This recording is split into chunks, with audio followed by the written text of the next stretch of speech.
నేటి నుంచి తెలుగు రాష్ట్రాల్లో అసలైన సమరం ప్రారంభం కానుంది. 4వ విడత పోలింగ్ కి వాళ్ళ నోటిఫికేషన్ విడుదల కానుంది. దీంతో నేటి నుంచి ఏపీ తెలంగాణలో నామినేషన్ల పర్వం ఆరంభం కానుంది. ఈ నెల 18 నుంచి 25 వరకు నామినేషన్లు స్వీకరిస్తారు. ఉదయం 11 గంటల నుంచి మధ్యాహ్నం 3 గంటల లోపు నామినేషన్లు దాఖలు చేయనున్నారు రాజకీయ నేతలు. ఇక ఈ నెల 26న నామినేషన్ల పరిశీలన, 29న నామినేషన్ల విడ్డ్రాకు గడువు విధించారు.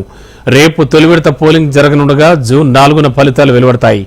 ఇప్పటికే ఎన్నికల కోసం ఎలక్షన్ కమిషన్ ఏర్పాట్లు పూర్తి చేసింది.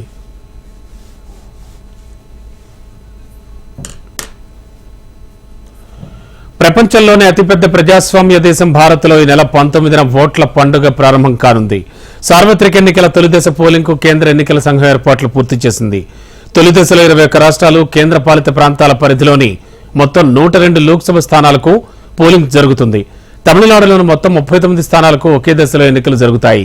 తొలి విడతలో పోటీ చేస్తున్న కీలక నేతల్లో 8 మంది కేంద్ర మంత్రులు, 2 మాజీ ముఖ్యమంత్రులు, 1 మాజీ గవర్నర్ ఉన్నారు.